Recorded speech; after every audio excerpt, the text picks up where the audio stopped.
Assalamualaikum warahmatullahi wabarakatuh. Salam sehat sahabat RSA.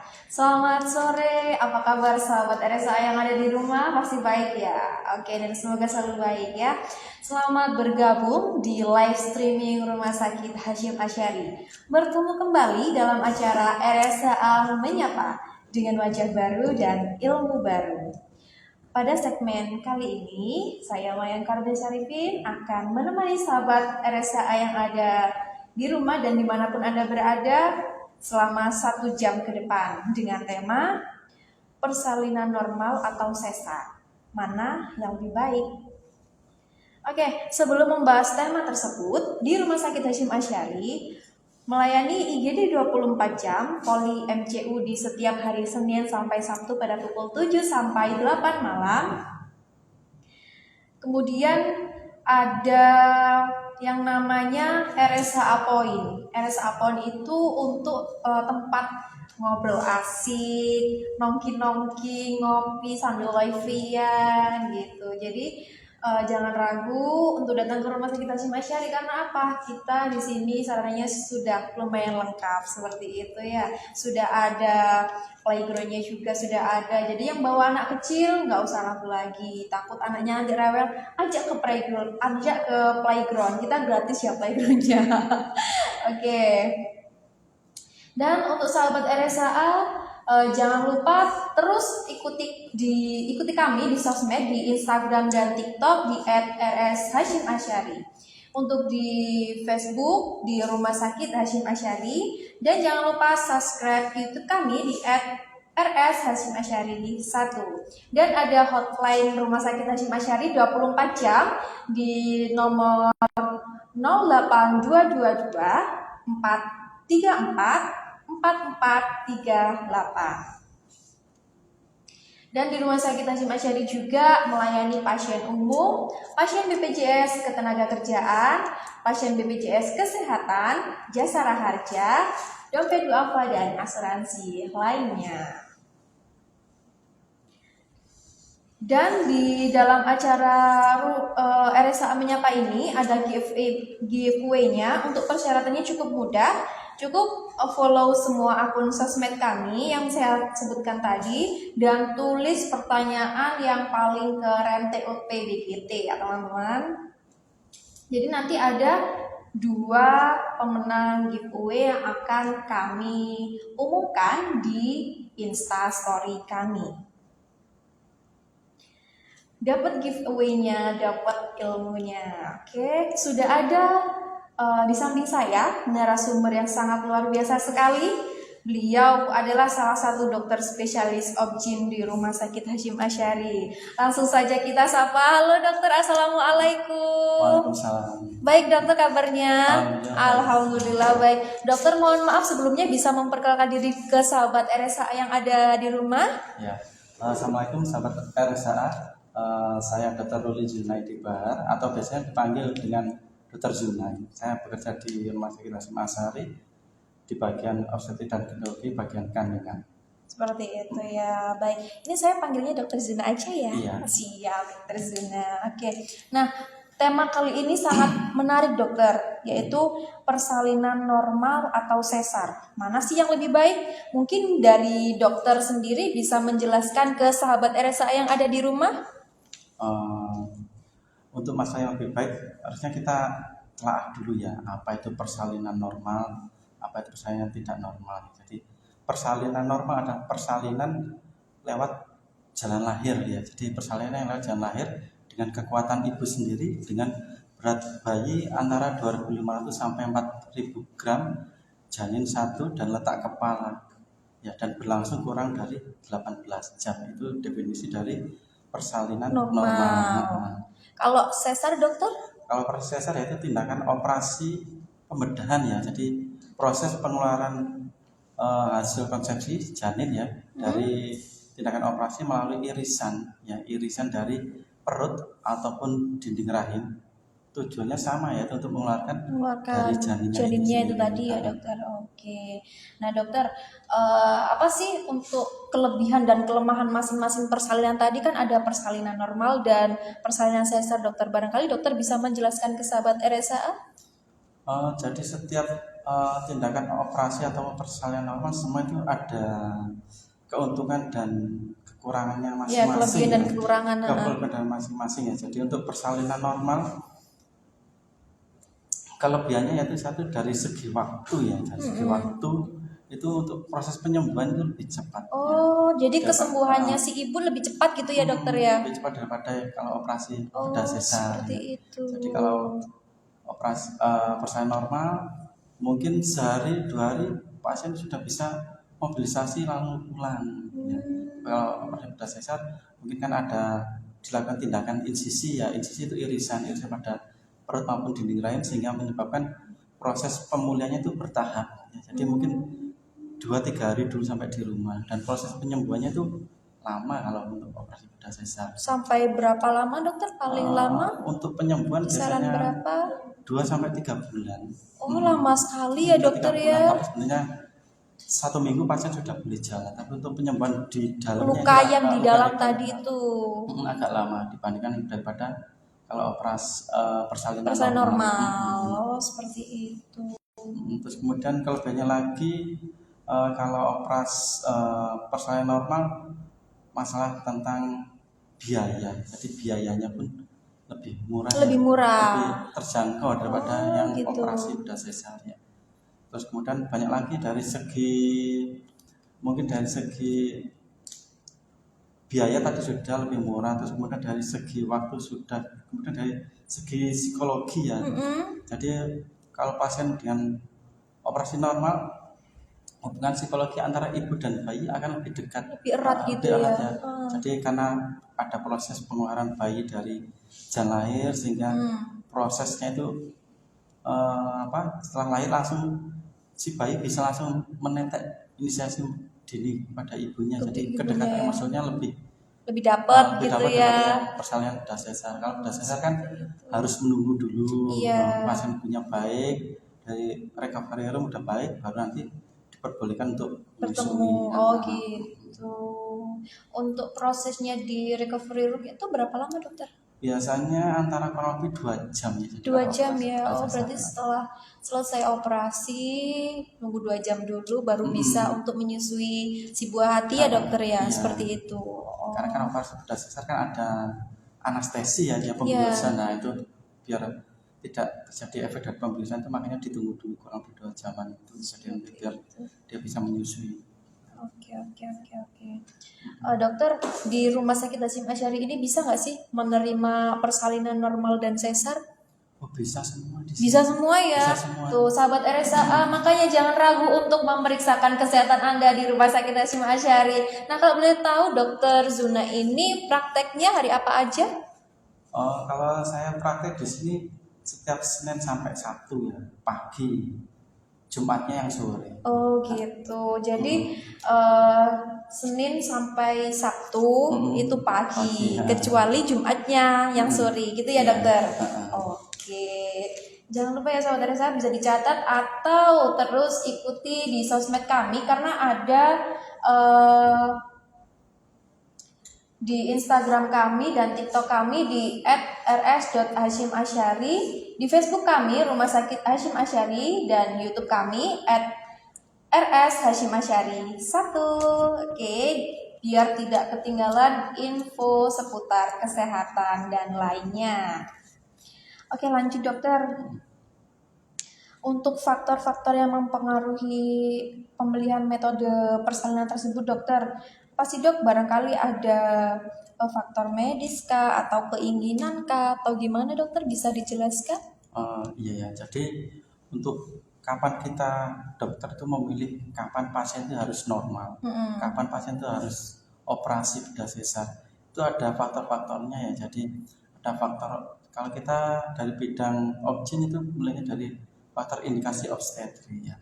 Indikasi obstetri itu indikasi ibu dan bayi. Ibu dan bayinya kita lihat dulu ya, misalkan kayak proses persalinan normal itu harus ada 3P. Apa itu dok? 3P-nya itu harus bagus ya. Power, kekuatan ibu, kemudian patient jalan lahir sama passenger itu bayinya sendiri ya. Itu yang 3P itu yang dulu ya, tapi sekarang ada 5P ya. Oh ada 5P. Ditambah lagi psikis ya, psikis sama penolongnya itu yang mempengaruhi pasien bisa untuk persalinan normal ataupun enggak ya. Jadi misalkan dari kelima ini ya, misal dari powernya ada gangguan, ibunya tidak bisa mengejan, mungkin ada penyakit jantung, penyakit sistemik yang lain sehingga ibu tidak bisa untuk mengejan, ibunya sesak, maka kita anjurkan untuk operasi bedah sesar ya, 3P power.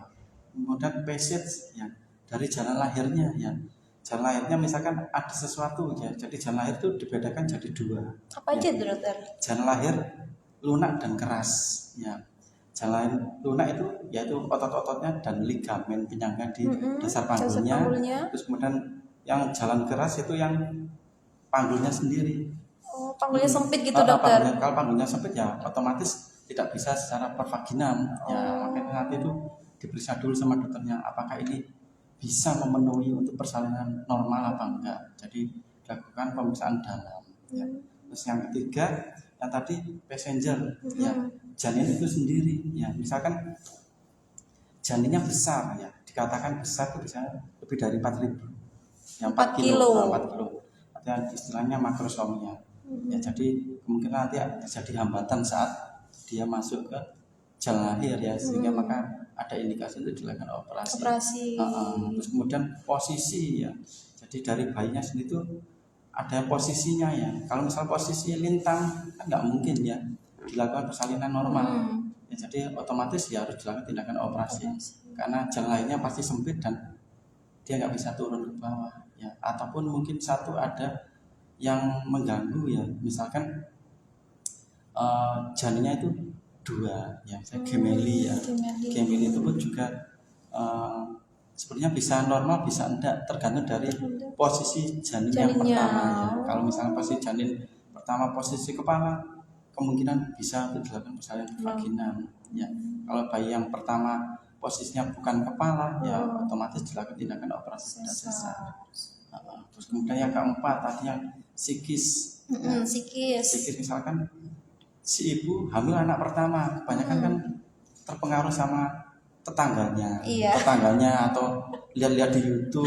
Kalau melahirkan lihat di sosmed, ngeden-ngeden gitu, terus nyeri sekali perdarahan sehingga ibunya tuh terasumsi gitu ya.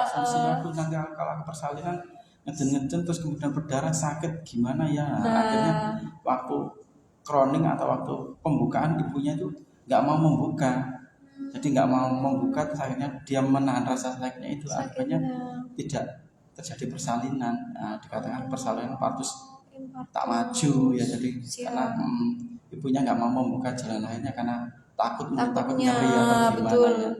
Itu ya. Terus yang terakhir adalah si penolongnya itu sendiri ya. Kalau penolong satu, mungkin penolongnya mungkin tidak kompeten ya, mungkin maksudnya tidak kompeten itu belum pernah menangani misalkan mungkin, tapi kalau di RSHS ini insya Allah kompeten semua ya. Jadi bisa kita lebih mengutamakan untuk persalinan normal daripada operasi sesar. Terkait dengan apa yang tadi 5P ya, kalau ada gangguan di 5P ya tetap kita upayakan dulu normal, tapi kalau memang tidak bisa ya kita lakukan tindakan operasi bedah sesar. Jadi penentuannya itu kapan kita harus menentukan dia itu mau normal apa enggak ya, jadi ditinjau dari 5P tadi. Oke. Lalu dokter, untuk mengetahui kalau semisal nih saya hamil dokter, itu amin ya. Lalu di USG itu apakah sudah USG keberapa ya Kak? Apa sudah mengetahui oh ini nanti lahirnya normal, oh ini nanti lahirnya sesar gitu dong? Oh gitu. Di USG keberapa atau usia kehamilan keberapa dokter? Berapa minggu gitu? Itu tergantung juga ya, kalau misalkan ini hamil anak pertama, misalkan anak pertama. Jangan sebagai hamil anak pertama ya. Jadi untuk USG yang menentukan nanti kemungkinan dia bisa normal apa enggak, itu waktu USG di atas 36 minggu. Di atas 36 minggu. 36 minggu. Jadi karena posisi 36 minggu ke atas itu biasanya posisi terendah janin sudah bisa ditentukan. Jadi dia tidak bisa muter-muter lagi kebanyakannya. Kalau misalkan dia bokong sungsang ya sungsang terus biasanya. Oh Ya. gitu. Kalau dia kepala, ya kemungkinan insya Allah kepala sampai nanti lahiran. Sampai lahiran. Jadi kita gitu misalkan ya. USG masih 30 minggu, masih 7 bulan, posisi sungsang, apakah bisa nanti normal? Normal. Dilihat nanti perkembangan sampai 36 seperti minggu ke apa ya? atas ya, nanti mungkin dia bisa muter sendiri. Seperti itu. Jadi nggak harus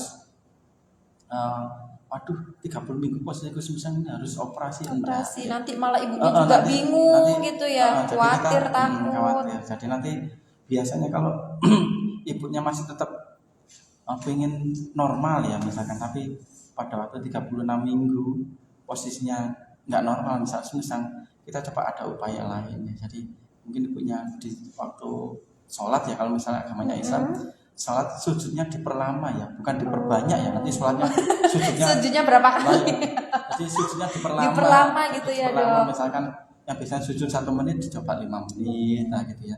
Jadi bukan diperbanyak ya, ataupun nanti mungkin dilakukan tindakan versi diputar ya. Jadi untuk tindakan versi ini juga tindakan beresiko, jadi nanti jadi siap-siap untuk dilakukan tindakan operasi misalkan nanti kalau gagal. Ada gagalnya gitu ya, dokter. Jadi tindakan versi harus dilakukan di rumah sakit yang ada fasilitas untuk operasi situ, operasi sesar situnya. Situ berarti yang segera ya, jadi yang siap kapanpun kalau misalnya ada tindakan untuk pembedahan. Oke. Nah dokter, ini sudah banyak yang tanya dari sahabat RSA netizen yang budiman. Izin saya bacakan dulu ya dokter ya.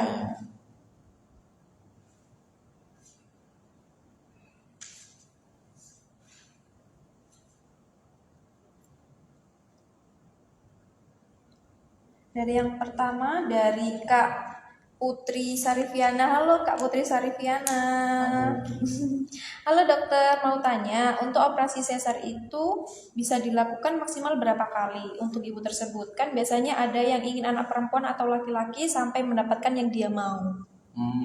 Bisa dijawab dokter? Ya, jadi terima kasih ya pertanyaannya ya. Ibu siapa tadi? Kak Putri Sarifiana. Oh, Kak Putri ya. Ya. Jadi untuk operasi bedah sesar dari bagian kandungan itu biasanya kita menyarankan sampai 3 kali. 3 kali. Jadi nanti kalau sudah 3 kali kita sarankan untuk tidak hamil lagi. Oh gitu. Jadi operasi pertama, misalkan operasi pertama bedah sesar. Operasi kedua nanti bisa juga normal. Nah, bisa juga sesar lagi. Terus misalkan kalau sudah 2 kali, otomatis yang ketiga ini harus operasi sesar ya. Gitu. Karena kekuatan dari ototnya itu nanti otomatis elastisitasnya akan berkurang. Jadi maksimal 3 kali untuk operasi bedah sesar ya. Tapi kalau misalkan kayak kemarin tuh ada yang di berita itu sampai hamil operasi sesar, ya mungkin melebihi dari ketentuan yang disarankan ya, operasi sesar sampai 6 kali. Wow, operasi sesar sampai 6 kali. Akhirnya apa?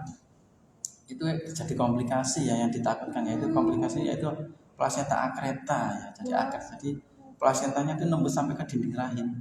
Ya akibatnya apa? Ya akhirnya rahimnya sampai diangkat ibunya. Nah, karena jadi sampai komplikasi itu biasanya ini yang paling berat ya, jadi kalau akreta. Jadi itu biasanya menyebabkan banyak perdarahan, dan kemarin dilihat untungnya ibunya masih bisa dipertahankan ya. Berarti kayak bleeding gitu ya dokter ya. Perdarahannya banyak sekali kalau akreta, dan kalau untuk akreta itu biasanya itu yang bisa nangani kita rujuk ya, kalau di sini ya kita ada kasus kayak gitu kita rujuk ke rumah sakit yang tipe A. Tipe A, kalau di sini tipe A di mana dokter? Tipe A di sini ada di Sutomo ataupun di Malang. Saiful Anwar. Oke, jadi gitu ya Kak Putri Sarifiana jawabannya. Oke, lanjut dokter. Di pertanyaan selanjutnya dari Kak Eva Rahmadani 6. Dokter, mohon izin bertanya, bagaimana cara menghindari persalinan secara episiotomi selama masa kehamilan dokter? Ya, jadi tindakan episiotomi itu adalah tindakan melebarkan jalan lahir ya. Jadi kalau misalkan sudah pembukaan lengkap ya, ibunya suruh ngejar, tapi ternyata sulit ya, maka kita namanya peringan kala 2 ya, dilakukan tindakan episiotomi ya. Episiotomi itu melakukan tindakan insisi ya dengan menggunting perineumnya ya ke arah mediolateral. Nah, ini tergantung hamilnya berapa ya. Jadi misal usia kandungannya gitu ya dok? Bukan. Hamil anak keberapa? Oh, hamil anak keberapa? Hamil anak pertama itu biasanya kalau hamil anak pertama biasanya memang kita lakukan tindakan episiotomi. Kecuali kalau hamil anak kedua ya. Sama itu juga dilihat dari bayinya ya. Jadi waktu USG bayinya berapa? Misalkan bayinya cuman kisaran dari USG cuman 2.500 atau kurang dari 3.000 ya, insya Allah tidak sampai dilakukan episiotomi ya. Tapi kalau bayinya 3.800 ataupun 4.000 kan otomatis nanti juga perlukaannya lebih besar lagi. Dan biasanya itu ada tindakan ya, tindakan preventif ya. Jadi pada ibu yang hamil anak pertama biar tidak dilakukan episiotomi, nanti biar aku nggak dijahit ini, nggak, kalau istilahnya diobras ya. Orang-orang awam biasanya gitu, diobras soalnya jadinya banyak gitu dok. Diobras. Nah, itu ada kiat-kiatnya ya. Jadi satu usia 36 minggu ya. 36 minggu itu disarankan untuk misalkan untuk latihan senam hamil ibu hamil. Terus kemudian kita lakukan pemijitan ya, pemijitan pada daerah perineum ya selama 5 menit. Jadi tiap hari kita lakukan pemijitan, jadi biar lentur ya daerah perineumnya lentur ya. Jalan lainnya jadi lentur, jadi dipijat-pijat sendiri pakai minyak apa, almond atau apa gitu bisa. Jadi yang penting membuat lunak ya, jadi biar tidak kaku. Makanya itu biasanya ada senam hamil juga. Kemudian kita lakukan pijit-pijitan itu ya, pemijitan itu. Jadi berarti nggak apa-apa ya dok, kayak kalau dipijit-pijit sendiri gitu nggak apa-apa ya dok? Nggak apa-apa, tapi harus benar yang dipijit. Itu yang lain ya. Jadi dipijit di perineumnya bagian dalam itu dipijit-pijit. Jadi nanti biar dia lunak ya. Gitu. Nanti lunak dia biar elastis gitu elastis ya dok. Persalinan dia bisa elastis. Seperti itu. Tapi kalau misalnya dipijitnya saat dia sudah mulai infarksi, sudah buka 4 ya nggak ngaruh. Nggak ngaruh ya. Jadi sebelum ada proses persalinan, jadi proses ada tanda kencang-kencang itu dilakukan pemijitan. Dan pemijitannya itu jangan terlalu awal ya, misalkan masih 30 minggu ya jangan ya. Jadi yang mendekati proses persalinan. Ya di 36 minggu tadi ya dokter ya. 36 mingguan itu. Oke, gitu ya Kak Eva jawabannya ya Kak Eva. Lanjut dokter, ini banyak sekali dokter yang mau tanya untuk sahabat RSA nanti yang barangkali belum sempat terjawab di sesi live RSA Menyapa ini akan tetap kita jawab di Insta Story Rumah Sakit Hasyim Asyari ya. Jadi jangan lupa untuk terus ikuti semua sosmed kami. Follow IG dan TikTok kami di @rs.hasyimasyari, untuk Facebook kami Rumah Sakit Hasyim Asyari, dan YouTube kami ada di @rs_hasyimasyari1. Lanjut ya dokter ya. Oke dokter, ada pertanyaan dari kcbp.mcs_28. Halo dok, mau tanya, agar tidak operasi sesar itu apa yang harus dilakukan ya? Nah, kalau tidak ingin operasi sesar ya tadi ya, jadi kita dilihat dari 5P-nya itu ya. Jadi misalkan dari si ibu sendiri, ibu hamil ya, jadi yang indikasi misalkan dari faktor usia ya, faktor usia yang mempengaruhi powernya ya. Jadi kalau untuk hamil yang normal biasanya kurang dari 40 tahun ya, jadi untuk biar kekuatan mengejarnya bagus ya. Jadi si ibu ini juga tidak ada komplikasi untuk mengejar. Misalkan ibunya ada penyakit jantung tadi ya, ibunya penyakit jantung, jadi kan ada asma berat, nah kan saya nanti mengejar tambah sesak sehingga akan mempengaruhi si bayinya nanti ya. Jadi makanya harus dilihat dulu, jadi kita tidak bisa ini normal, tidak bisa. Jadi kita harus lihat 5P-nya itu dulu. Jadi kalau ingin normal ya harus dijaga ya. Jadi 5P-nya jadi powernya kalau hamil jangan saat di usia tua ya. Kalau idealnya di usia berapa dokter?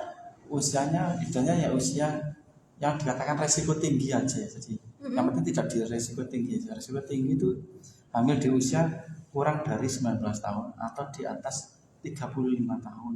Oh, jadi antara 19 sampai 35 tahun gitu Di ya, dokter? 20 sampai 35 itu masih bagus, bisa kemungkinan dilakukan persalinan Islam normal. normal. Kalau di atas 35, Ya nanti dilihat dulu dilihat kekuatannya. lagi ya. Dilihat dari banyak 5P-nya faktor. tadi ya, dokter ya. Kita nggak bisa cuman satu tok ya, satu sumber saja ya. Iya, betul. Nggak bisa, jadi kita harus sinkron. A, B, C, D-nya itu harus dilihat semua ya. Jadi nggak bisa, dok ini normal, bisa nggak dok? Tunggu dulu, dilihat dulu. Nah, Kalau semua memenuhi, oh ya dok ini bisa normal.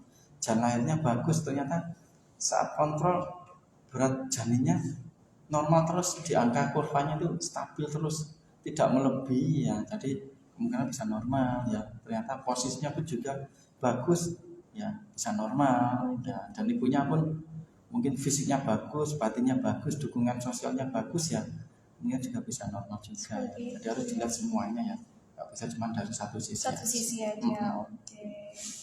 Sudah terjawab untuk kcbp.mcs_28. Lanjut ya, dokter ya. Dari Kak Nungki Erika. Selamat sore Dokter Zuna dan Kak Maya. Selamat sore Kak Nungki. Selamat sore.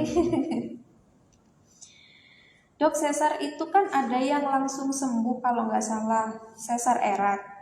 Itu bedanya apa sih dok sama sesar biasa? Lalu apa benar emang lebih cepat sembuh?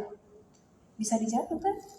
Oh ya, jadi untuk operasi bedah sesar itu ada yang namanya SC ERAX ya. Jadi SC ERAX itu sebenarnya metodenya ya, jadi bukan semua tekniknya sama, cuman metodenya yang dipakai berbeda ya. Dan untuk operasi ERAX itu tidak semua rumah sakit bisa ya. Jadi itu semua tergantung dari anestesi sama ahli gizi ya. Jadi ada yang ngatur gizinya sebelum operasi dan anestesinya, jadi dilakukan tindakan pembiusan lagi setelah dilakukan operasi.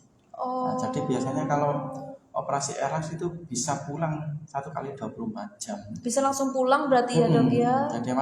Jadi setelah operasi pasien dilakukan tindakan penyuntikan lagi ya di bekas daerah operasinya itu. Jadi pasien dalam waktu mungkin kalau yang tidak ERAX mungkin butuh waktu 6 jam atau 12 jam setelah operasi baru boleh makan ya, makan minum. Nah, kalau habis operasi ERAX mungkin 2 jam ya, 2 jam kalau misalkan dia sudah tidak mual muntah, pasien boleh makan minum ya, dan boleh mobilisasi setelah 6 jam. Mobilisasi misalnya boleh miring, belajar duduk, terus belajar jalan ya. Jadi tingkat perlakuannya berbeda untuk mobilisasi. Tapi untuk tingkat kesembuhannya dok? Tingkat kesembuhannya sama atau ya. Sama ya. Sama, jadi untuk ERAS itu tingkat penyembuhan. Nah ini yang mungkin salah ya, mungkin tingkat bisa pulang cepatnya. Gitu ya. Tingkat penyembuhannya itu semua sama operasi ya. Namanya operasi, sistem penyembuhan itu sama semua. Cuman mungkin yang membedakan waktu cepat pulangnya ya. Jadi kalau ERAS itu biasanya lebih cepat pulang. Karena dia nggak lama-lama di rumah sakit. Nggak lama-lama di rumah sakit mungkin karena nyerinya lebih jauh berkurang ya, daripada kalau operasi biasa lebih ringan ya. Jadi kalau untuk proses penyembuhannya semua sama ya. Jadi untuk ERAS maupun nggak ERAS, penyembuhan luka operasi sama semuanya. Cuman lebih cepat pulangnya waktunya aja yang membedakan antara ERAS dan tidak ERAS. Sudah terjawab ya Kak Nungki. Lanjut ya dokter ya. Ke pertanyaan selanjutnya dari Kak F. Tiarahma. Dok, apakah benar anak dengan kelahiran sesar meningkatkan resiko gangguan pemrosesan sensori? Nah, ini juga tergantung ya. Jadi kita nggak bisa ngomong persalinan sesar menyebabkan gangguan sensori. Nah, sensori itu sensor apa? Parasimpatis saraf atau yang gimana nih? Ini cuma gitu aja dokter, gangguan pemrosesan sensori aja dokter, nggak ada menjelaskan lebih detailnya yang apa-apa gimana. Mungkin dokter bisa menjelaskan secara umumnya saja. Nah, jadi gini ya, jadi ada proses yang dikatakan operasi yang menyebabkan gangguan ya. Jadi mungkin saat habis operasi bedah sesar kan kita lakukan tindakan irisan pada rahimnya itu ya. Sehingga terus kemudian bayinya dilakukan pengeluaran yang mungkin satu bisa dilakukan ekstraksi, kita tarik.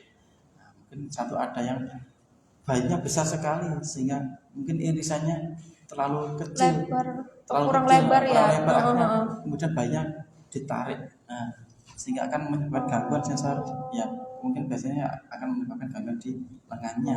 Jadi mungkin ditariknya terlalu berlebihan sehingga karena mungkin ya estetik aja biar lukanya sedikit, kita ngirisnya sedikit iya. ya, kemudian nariknya yang terlalu berlebihan sehingga mungkin bisa menyebabkan gangguan dari sensorinya itu ya.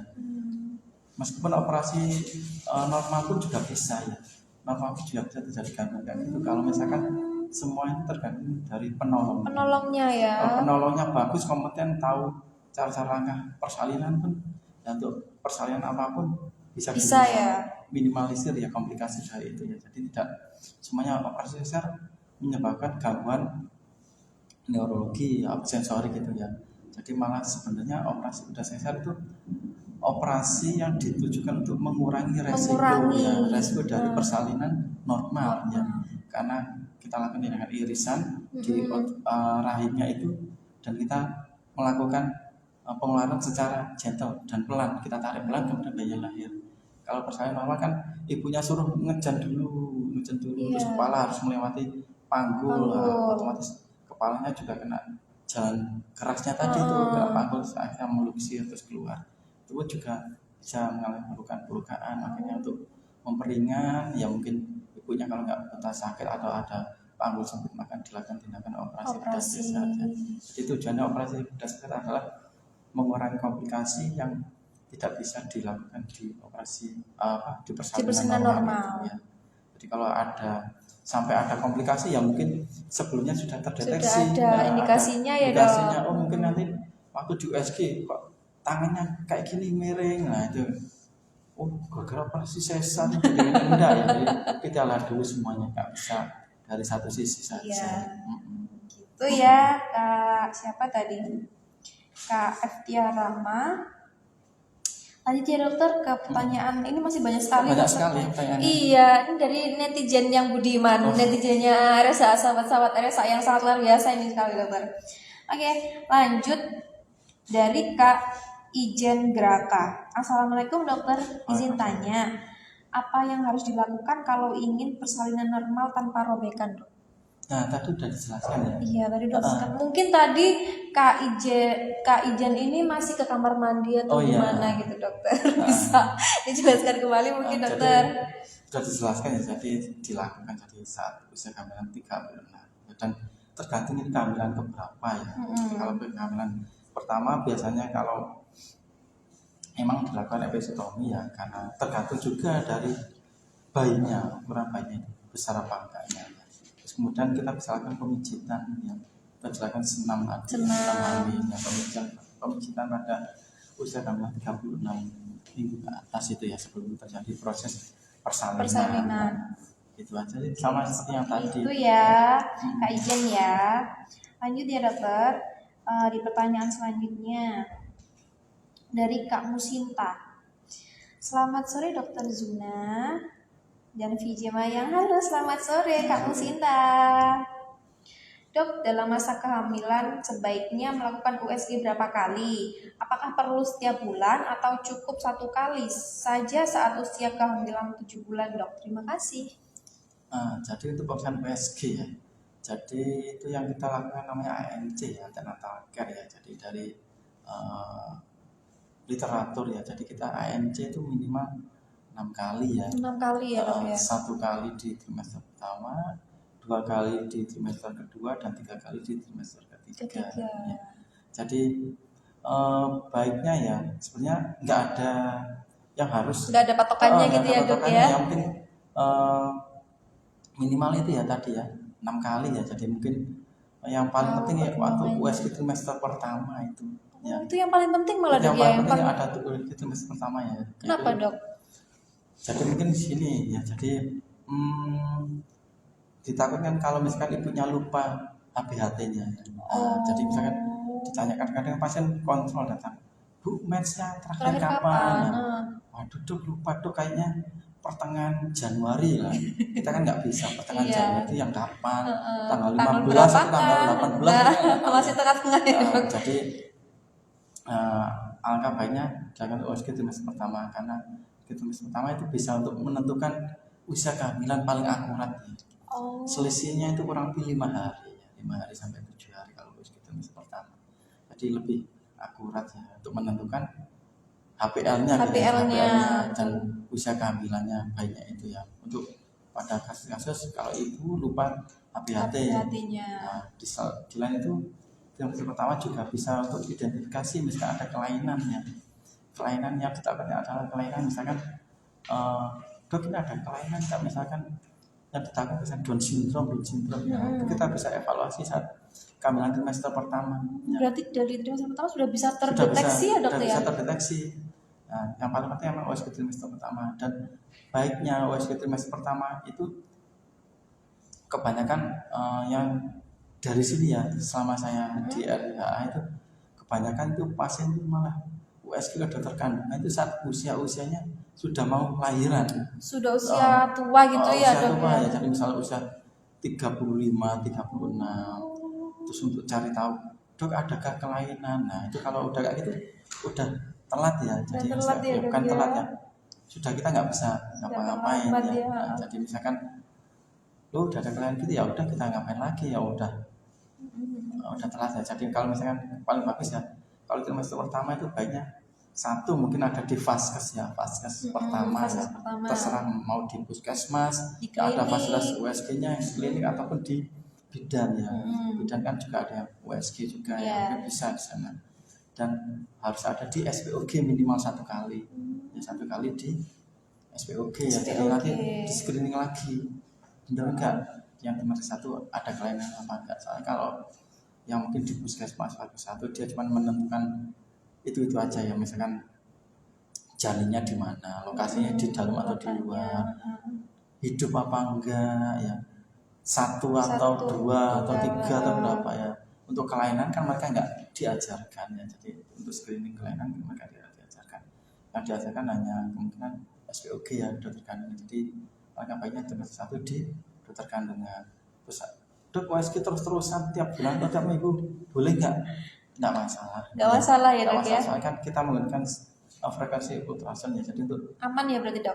Aman ya, jadi untuk nanti banyak USG jadi radiasi. Nah, ya, jadi kita menggunakan sinar ultrasound ya, suara itu gelombang suara, dan untuk radiasi pun minimal bahkan ada ya. Beda kalau dengan kita lakukan ronsen. Nah kalau ronsen itu dibatasi ya, jadi nggak bisa tiap bulan. Apalagi MRI itu biasanya 3 bulan sekali, 6 bulan sekali itu ada radiasinya. Kalau USG terserah ibunya mau tiap seminggu tapi ya nggak mungkin ya tiap seminggu sekali ya.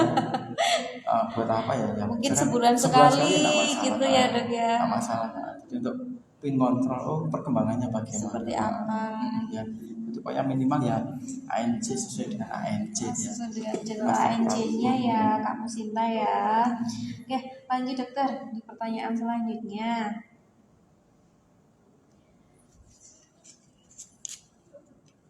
Dari Kak Andem. Selamat sore dokter. Mau tanya dokter, apakah kalau anak pertama lahirnya sesar, terus lahiran kedua, ketiga, apakah harus sesar juga ya dokter? Terima kasih. Nah itu ya, kebanyakan mungkin orang beranggapan, waduh anak pertama sesar nanti kedua nanti sesar lagi. Waduh biayanya gimana? Misalnya kalau orang yang ada BPJS. Iya betul. Nah jadi dilihat semua ya, jadi nggak bisa satu aspek ya. Aspek sesar nanti yang berikutnya sesar enggak ya, jadi dilihat dulu ya. Jadi kapan kita operasi sesar, yang nanti indikasi operasi sesar ya. Jadi misalnya gini, ternyata hamil anak pertama operasi sesar ya. Terus kemudian hamil lagi, belum sampai 2 tahun hamil lagi ya, makanya itu ada indikasi ya. Indikasi kemungkinan 1 nanti operasi lagi. Karena dari jaraknya terlalu dekat ya dok. Jadi makanya kalau setiap operasi bedah sesar kita batasi ya.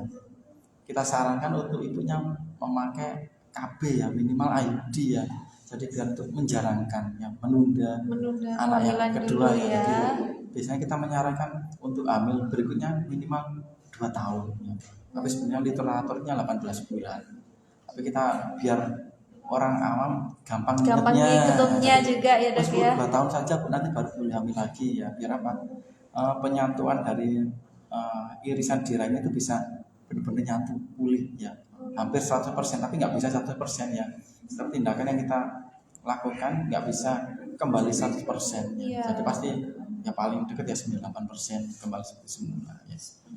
Jadi kalau misalkan jarak hamilnya terlalu dekat, pasti kemungkinan satu dilakukan tindakan operasi. Gitu. Terus kemudian kita lihat juga saat operasi nanti kan di USG, di USG irisan dari kemarin yang waktu operasi bedah sesar tebalnya seberapa? Oh, ada tebal nggak tebalnya ya dok, tebal tipisnya ya dok Tebal ya. tipisnya kita namanya SBN ya, segmen barainya kita USG. Kalau ternyata saat kehamilan 36 tebal SBR-nya tipis ya, karena tipis kalau misalkan kurang dari 25 mili ya, jadi itu nanti otomatis dilakukan tindakan operasi bedah sesar. Nanti kalau tetap dicoba normal, takutnya apa itu jadi ruptur itu robekan karena terlalu robekan tipis. yang robekan bekas operasinya tadi ya itu, dok. Oh bisa jadi, ya gitu dok. Bisa, jadi kita nggak tahu tiba-tiba ibunya nyeri sekali, terus habis itu ibunya tidak ada nyeri ya, terus tiba-tiba ibunya duduk, ibunya kok tiba-tiba diem dok, ya udah dari perdarahan. Nah, nanti kita lakukan tindakan operasi bedah sesar situ ya. Dan selain itu kita lihat juga yang tadi ya, jadi ada namanya scoring ya. Scoring kapan kita bisa melakukan tindakan perabdominal ya, itu namanya TOLAX ya, TOLAX, trial of labor after cesarean ya. Jadi nanti kalau dia sudah berhasil lahir namanya VBIC. Jadi beda, banyak orang itu salah persepsi antara VBIC sama TOLAX. Terus saya ingin VBIC loh. VBIC itu kalau sudah lahir. Namanya VBIC. Kalau mau normal setelah sesar namanya TOLAX ya, TOLAC ya, trial of labor after cesarean ya. Itu juga ada skornya, namanya skor Fleming-Geiger ya. Jadi ada 5 poin itu ya. Dilihat dari faktor usia. Kalau usia 4 kurang dari 40 tahun skornya tinggi. Ya, terus riwayat operasi sesarnya dulu kenapa ya? Dilihat dulu kalau riwayat operasinya dulu karena partus tak maju ya, misalkan ibunya nggak kuat ngejen, tapi sekarang bisa kuat ngejen.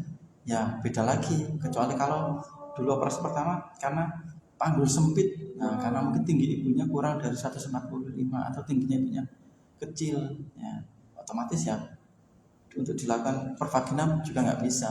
Ya, terus kemudian dari faktor pernah lahiran spontan apa enggak sebelum ataupun sudah sesar.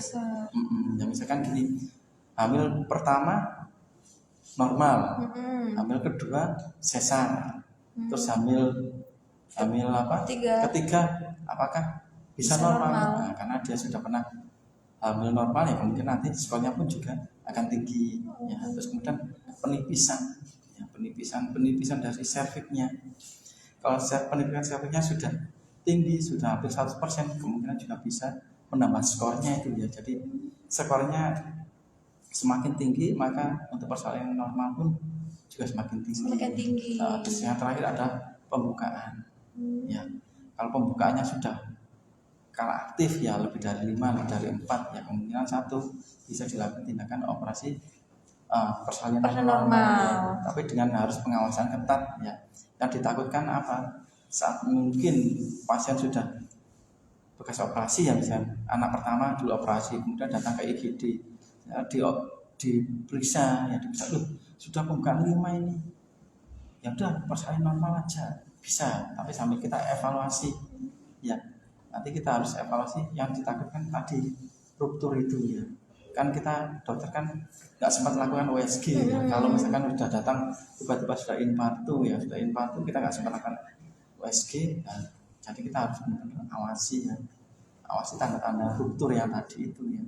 Jadi ada tanda-tanda nanti kita evaluasi, kalau ada tanda-tanda ruptur ya secara langsung kita lakukan tindakan bedah operasi sesar. Dan syarat untuk dilakukan persalinan normal setelah bedah sesar itu harus di rumah sakit yang bisa, yang tadi saya katakan, setiap rumah sakit yang bisa melakukan tindakan operasi bedah sesar situ ya segera ya. Jadi tidak semua rumah sakit bisa ya, ataupun di puskesmas. Kalau di puskesmas otomatis nggak mungkin ya operasi bekas sesar, Iya. harus dilahirkan di rumah sakit ya. Dan merujuknya harus di rumah sakit yang bisa melakukan tindakan operasi, Operasi situ ya, operasi bekas tadi. sesar itu. Oke. Kalau di rumah sakit kita kan sudah apa ya dok, kayaknya Insya Allah bisa sudah ya. bisa Nah, ya sudah dok bisa ya. ya. Nah, jadi teman-teman sahabat RSA jangan ragu lagi untuk memeriksakan kesehatannya, memeriksakan kesehatan janinnya di Rumah Sakit Hasyim Asyari untuk poli spesialis obgyn dengan dokter Zuna di hari Senin sampai Sabtu di pagi hari, kecuali hari Jumat di sore hari. Gampang banget ya dok untuk Iya. itunya ingetannya ya. Senin sampai Sabtu pagi. Jumat Iya, sore. gitu. Oke. Nah, di Rumah Sakit Hasyim Asyari juga menerima pasien BPJS Kesehatan, BPJS Ketenagakerjaan, Jasara Harja, asuransi lainnya, dan dompet duafa. Nah, dompet duafa ini dok, satu-satunya rumah sakit kita, hanya kita yang bisa melayani pasien dompet duafa di Jombang ini dokter. Oh, keren. Iya, jadi untuk penjamin dompet duafa ini untuk yang mohon maaf kurang mampu dokter, yang tidak mempunyai penjamin lainnya seperti itu. Jadi insya Allah kita memudahkan masyarakat yang ingin apa ya, ingin sembuh untuk kesehatannya seperti itu. Lanjut di pertanyaan selanjutnya dokter. Iya, boleh.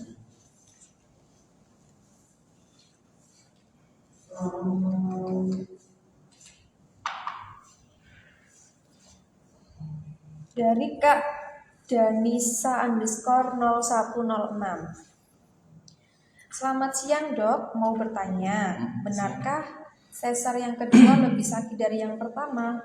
Apakah bisa terjadi perlengketan dok? Dan apa ciri-cirinya jika terjadi perlengketan pada sesar yang pertama? Ya, jadi gini ya. Semua itu tergantung dari operatornya. Jadi kapan operator dan teknik anestesi ya kalau operasi ya. Iya. Kalau misalnya operasinya anestesinya dosisnya tepat ya, kemungkinan pasien nggak akan mengalami nyeri saat operasi. Ya, jadi dosisnya tepat sehingga waktu setelah dilakukan tindakan bius pasien nggak merasakan nyeri. Ada misalkan yang habis dioperasi dibius pasien masih nyeri, langsung dilakukan tindakan operasi, ada juga ya. Jadi kebanyakan kalau operator yang baik ditunggu dulu ya, minimal kita lakukan tes dulu sebelum dilakukan tindakan operasi. Apakah pasien nyeri apa? Nah, dan kalau pasien sudah nggak nyeri, kemungkinan nanti waktu operasi pun juga nggak nyeri. Nggak nyeri ya, meskipun itu sebelumnya sudah ada operasi sesar ya. Terus yang untuk masalah perlengketan, ya, untuk masalah perlengketan itu juga tergantung dari operatornya ya. Jadi mungkin saat penjahitan ya mungkin. Jadi ada yang namanya operasi itu yang jahitannya ada yang single layer, double layer ataupun three layer ya, 3 lapis, 1 lapis, 2 lapis, 3 lapis ya.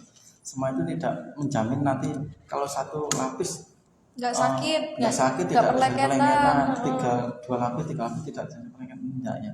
Tergantung nanti dari cara menjahitnya ya. Jadi kalau misalnya menjahitnya rapi, insya Allah tidak ada perlengketan ya. Dan misalkan nanti kalau ada perlengketan, bagaimana kita tahunya ya, nanti dari USG ya. Jadi kalau misalkan hamil anak kedua operasi sesar ya. Terus dok ini kayaknya ada perlengketan, tahunya dari mana? Gejalanya kayak gini, nggak bisa ya. Jadi tahunya perlengketan itu kita lihat dari USG ya. Jadi nanti kelihatan ya, kalau ada perlengketan kelihatan, nanti ada gambaran hiperefeknya lebih tajam ya, jadi lebih jelas ya. Kemudian perlengketan, jadi saat jalan USG kemudian kita goyang-goyang, loh ini kok ikut bagian yang ini ikut ya, kemungkinan ini ada perlengketan. Gitu aja sih. Jadi kalau untuk gejalanya kebanyakan nggak tahu ya, jadi untuk gejalanya yang penting kan USG tadi ya dok ya. Jadi USG itu sangat penting sekali ya sahabat RSA ya. Oke. Bisa lanjut ke pertanyaan selanjutnya ya dokter? Monggo.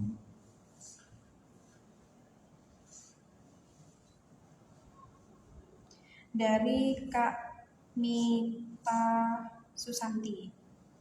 Kak Mita, assalamualaikum dokter. Waalaikumsalam. Izin bertanya, apakah benar kalau melahirkan sesar yang kedua itu lebih sakit? Nah tadi udah dijawab. Padahal kan sudah diberi jarak kehamilan, tapi kenapa bisa masih terasa sakit ya dok? Ini mungkin lebih dari 2 tahun ya yang dimaksud jaraknya tadi. Jadi gini, itu semua tergantung juga dari operatornya ya. Jadi sama teknik pembiusannya ya, Iya. ataupun dari faktor si pasien tersebut ya. Mm-mm. Mungkin pasien tersebut ada mungkin bakal keloid ya. Jadi mungkin faktor penyebabnya pun juga akan nanti jadi lebih lama. Lama. Jadi tergantung dari juga benang yang dipakainya juga. Dari makanya setiap operasi tergantung dari operatornya. Ya, jadi operatornya pengen benang yang bagus, ya otomatis nanti penyerapan benangnya pun juga akan lebih Lebih cepat, gampang, lebih lebih cepat ya. cepat. Jadi gini, nyeri itu tergantung dari mungkin yang dipakai dari tipe benang. Ya, semakin lama benangnya diserap oleh tubuh itu ya rahimnya, perasaan nyeri masih ada. Ya. Jadi biasanya kalau untuk benang yang di rahim itu diserapnya kurang lebih 2 sampai 3 bulanan. Ya. 2 sampai Jadi 3 sama bulan. 2-3 bulan itu masih ada nyeri ya. Nyerinya. Tapi makin lama intensitasnya makin berkurang. Ya, jadi kalau kita pakai benang yang cepat diserap sampai 1 minggu ya nanti takutnya malah ruptur ya. Jadi nggak kuat waktu penyampainya sehingga akan terbuka malah berdarah. Makanya terbuka. Ya, jadi tergantung dari operatornya. Operatornya sama mungkin teknik anestesinya ya. Oke. Jadi kalau misalnya ada nyeri ya mungkin bisa dikasih obat anti nyeri sementara ya. Jadi tidak harus apa setelah operasi yang kedua nyeri lebih hebat, tidak, tergantung dari semuanya. Jadi kita tidak bisa melihat dari satu sisi saja ya. Jadi nanti dilihat duduk, saya ingin operasi yang bagus nggak nyeri, oke bisa. Kita nanti sesuai ya. Oh ingin nggak nyeri ya nanti kita lakukan tekniknya. Oke. Oke dok, ini mungkin satu pertanyaan lagi ya dok, karena waktu kita sudah sangat tipis sekali. Oh nggak terasa ya? Iya nggak terasa ya, saking serunya kita ngobrol dokter ya.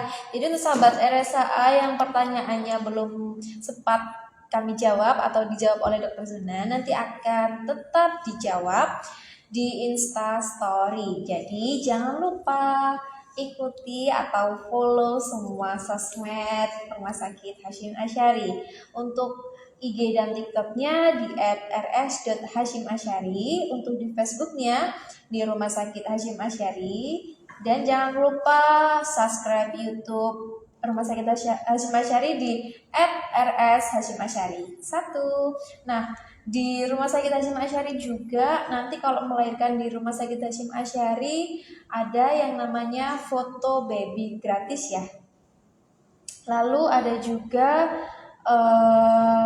pembuatan KK dan akte seperti itu. Jadi cukup mudah sekali ya untuk sahabat RSAA. Jadi jangan ragu untuk memeriksakan kesehatan Anda di Rumah Sakit Hasyim Asyari. Lanjut ya dokter, ini pertanyaan terakhir.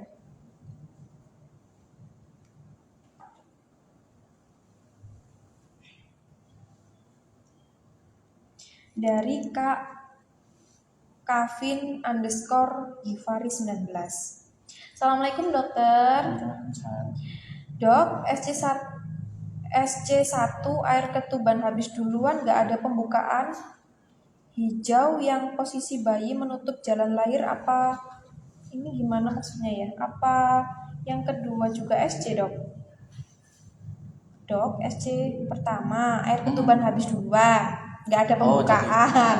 Mungkin air ketubannya udah hijau dok, posisi bayi menutup jalan lahir. Apakah nanti yang kedua SC juga dok? Karena kan yang pertama ini mungkin ada indikasi pecah ketuban kepingannya jadi dok. Indikasi yang SC yang pertama itu tadi apa? Air ketuban keruh air ketuban keruh sama nggak ada pembukaan dok. Tidak ada pembukaan ya.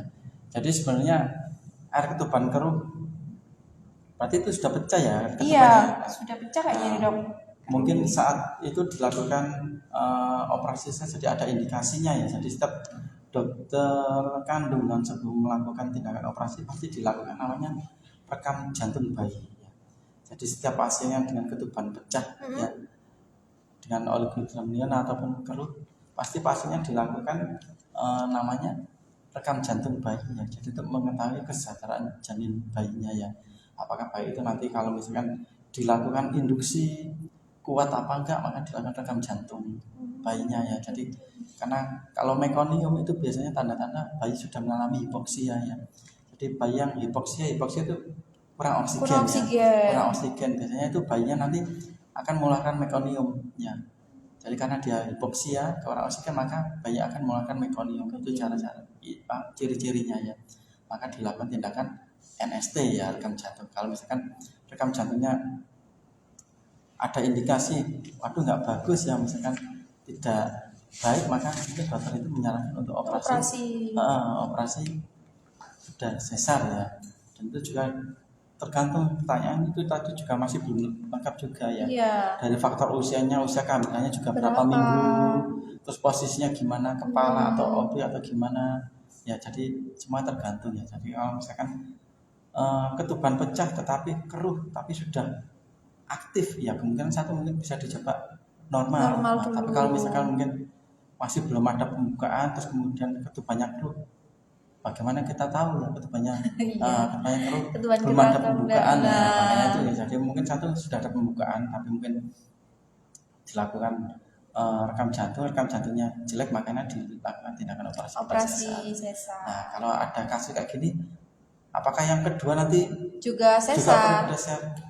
Dilihat dulu juga ya. Apakah mengalami kayak gini lagi. Kalau misalkan anak yang kedua ternyata baik-baik saja, tidak ada ketuban pecah, ketubannya bagus, posisinya kepala ya, tadi yang enggak indikasi partus normal ya. Jadi posisi kepala, terus kemudian beratnya antara 2.500 sampai 4.000, posisi kepala, kemudian pembukaannya bagus ya, kemungkinan satu bisa normal. Ya. Dan jaraknya kurang dari lebih dari 2 tahun. Dari 2 tahun ya. Dan indikasi SPL-nya pun juga tidak tipis ya. Mungkin satu bisa dilakukan operasi normal ya. Iya. Oke, nggak terasa ya dokter. Iya ya. Sudah di penghujung acara ya. Oke, jadi untuk sahabat RSAA semuanya, jangan lupa terus ikuti kami, terus follow kami di Instagram dan TikTok kami di @rs.hashimasyari. Untuk Facebook kami di Rumah Sakit Hasyim Asyari. Dan jangan lupa subscribe YouTube kami di @rs_hashimasyari1. Dan ada hotline kami 24 jam di nomor 082 224 343 kali 38. Dan di Rumah Sakit Hasyim Asyari juga melayani IGD 24 jam, poli MCU setiap hari Senin sampai Sabtu pada pukul 7 sampai 8 malam. Dan untuk polinya Dr. Zuna setiap hari apa, dokter? Senin sampai Sabtu pagi dan Jumat sore. Siap. Nah, di Rumah Sakit Hasyim Asyari juga menerima pasien umum, pasien BPJS Kesehatan, pasien BPJS Ketenagakerjaan, jasa raharja, dompet duafa, dan asuransi lainnya. Dan jangan lupa nongki asik hanya di RSAA Point. Oke dokter, terima kasih ya dokter sudah berkenan membagikan wawasan pada sahabat RSAA yang ada di rumah. Dan terima kasih juga untuk sahabat RSAA dimanapun Anda berada. Nah, untuk pemenang giveaway-nya nanti akan kita umumkan di Instastory ya teman-teman. Sebelum saya tutup, bisa dari Dr. Zuna ada pesan-pesan untuk sahabat RSAA? Untuk pesan-pesannya ini kan tadi sesuai dengan tema. Iya. Temanya bagus mana, normal sama persalinan normal atau sesar. Iya, mana yang lebih bagus? Jadi semuanya itu bagus semua ya. Bagus semua ya. Bagus semua kalau sesuai dengan indikasinya. Ya, jadi kalau sesuai dengan indikasinya semua bagus semua, karena semua mempunyai kelebihan dan kekurangan masing-masing ya. Jadi nggak harus persalinan normal ini lebih bagus daripada bedah sesar. Nah, jadi semuanya bagus, semuanya sama bagusnya sesuai dengan indikasi obstetrik. Seperti itu. Dan jangan lupa rajin apa tadi dokter? Rajin ANC ya, kondisi kehamilannya yang minimal 6 kali ya. Jadi 1 di trimester pertama, 2 di trimester kedua, dan 3 kali di trimester ketika. Oke, itu saja ya sahabat RSAA. Saya Maya Sarifin pamit dan Dr. Zuna pamit. Bertemu kembali di next episode wajah baru dan ilmu baru. Langsung saja RSAA siap bisa ya dokter ya? Oke. RSAA siap, sigap, Islami, amanah, progresif. Wassalamualaikum warahmatullahi wabarakatuh. Bye bye.